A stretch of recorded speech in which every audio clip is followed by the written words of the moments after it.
Hey, what's up guys, welcome to the channel. My name is Miro and today we're gonna be talking about top 6 inverts that we so far kept. I'm saying 6 because I keep saying 5. Let's start with number 6. Number 6 is gonna be Psytalla horrida, and that's a horrid king assassin bug. So what is not to like about this invert? First of all, you can keep it communal. How many predatory inverts can you keep communal? Not too many. That's the answer. So that's really cool. When they feed, they sometimes feed together, as you guys may see in our intro. Sometimes the adults hunt and they would share their prey with the smaller nymphs, which is really awesome to watch. And sometimes they fight over the food too, which is also really awesome to watch. They are really easy to keep. You can keep them basically dry and you just feed them some live prey. So what is the con? They release a little bit of an odor from time to time, and I don't know if it's their defensive behavior or what it is, so not really sure about it, but it is not too bad. So this is our number 6. Number 5 is Heterochaeta orientalis, and that's a cat-eye mantis. And what is not to like about this one? It's absolutely beautiful. If you guys are into macro, I highly recommend this species because it grows pretty big and it's really gentle giant. They are super docile. We actually handle ours from time to time and they grow really fast. Another great thing about these, they can be kept communally. I haven't tried it yet, but I read about it and I believe it because they don't usually hunt very big prey and they also not very big eaters, which is kind of rare for mantids. So these are really awesome and I highly recommend them. They are gorgeous. They have beautiful, strangely shaped eyes. We call our professor, and as I said, very docile. So that will be probably my favorite mantis, and eventually I might actually keep them communally as well. And at number 4 we got Tarantula GBB. If I could only keep one tarantula, I would keep this one. They are beautiful. They are a little bit skittish, which is the only con that I would give them, but they are display tarantulas, which I really like because you always see them outside and they change their colors as they grow. They also really easy to keep because you basically keep them dry. They come from arid areas, so you don't really need anything besides a water dish, and they create these beautiful webs. So they are what some people call semi-arboreal, but I would say they basically are not fully terrestrial. No, I'm joking.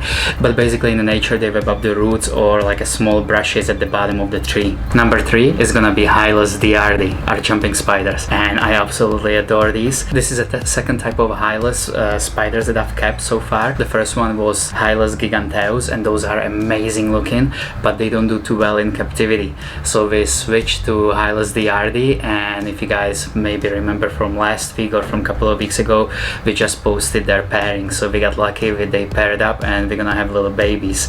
And as you guys can see, there is a strong sexual dimorphism. So again, for those of you who are into macro photography and you are also keepers, this is amazing pair to have because both spiders look very differently.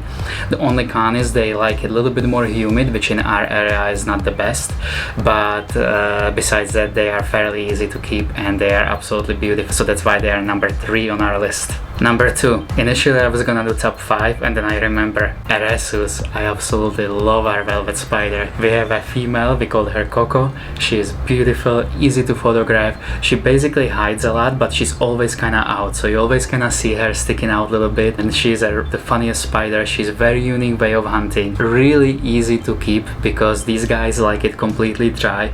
We basically spray mist a little bit over her, just over her webbing a little bit, maybe once every 2 months, and that's about it. So really cool spiders. One con would be maybe that they are a little bit too expensive in the United States right now, but besides that, amazing spiders. And number 1 invert that we've kept so far has to be Heteropoda davidbowie. And you guys who follow the channel for a while, you guys know I have a weakness for huntsmen. I really like these spiders, and I would say Heteropoda davidbowie is probably my favorite. 1 or 2 little cons, they're not readily available, but that's the same with Hylus Diary, the jumping spiders that I just talked about. They are not very easy to find. They also like it pretty humid, so you kind of have to keep it a little bit humid. But besides that, they are gorgeous. They grow fast. They have amazing feeding instincts. They are good for macro photography as well because during the day they're pretty chill, so you get to take pictures of them fairly easily. Sometimes you have to pull them out of the enclosure if they're sitting on a leaf or on a cork bark or something, so you pull them out, but usually they just kind of like reshuffle a little bit and they stay in the same place. So this would be my list of top 6 inverts that we've kept so far, but besides that I want to make few honorable mention. 1 would be red-eye katydids. I love those. We only had them for a few months because we got them as adults. We paired them up, so I'm hoping to actually have babies in the next couple of months. Really interesting inverts. It's basically a predatory katydid, so it's like a predatory giant grasshopper.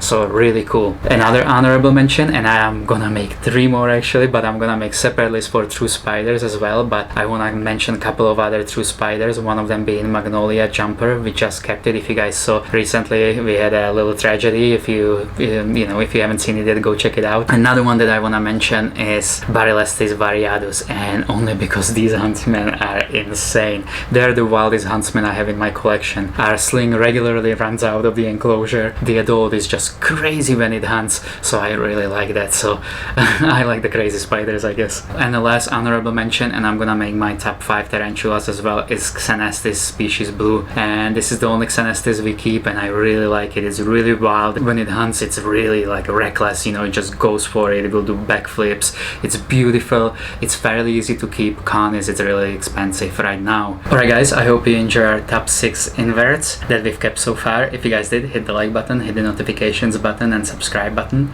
If you guys like my hat, go check out our website, spidercafe.shop. All of our merch, t-shirts and hoodies and all that has free shipping in the United States. And we have a cool line there that we call Bugs in Famous Movies, and we will take posters from movies like Titanic, and by the way, that's my sister's favorite movie, not my favorite movie, but I put it in there for the ladies. And we also have like a Fight Club. We also have Raiders of the Lost Ark, E.T. and all of these movies, and we would take the posters and we would replace the actors with spiders or mantids. So instead of Brad Pitt, you guys gonna have Eresus species walckenaeri, which I think is pretty cool. So if you guys want, check them out at spidercafe.shop. We also have a cool coloring book. I'm gonna put it at the end, and I'm gonna put a link to that in description. I'm also working on another coloring book. It's gonna be just jumping spiders per somebody's request. I don't remember really who it was at the moment, but somebody requested, so I'm working on it. And it's gonna probably take me a little bit because a lot of other projects, work and everything like that. Alright guys, I'll see you soon. Ciao. Keep all your game, highs and lows, highs and lows. It's all the same, highs and lows, highs and lows. Keep all your game, highs and lows, highs and lows. It's all the same, highs and lows, highs and lows.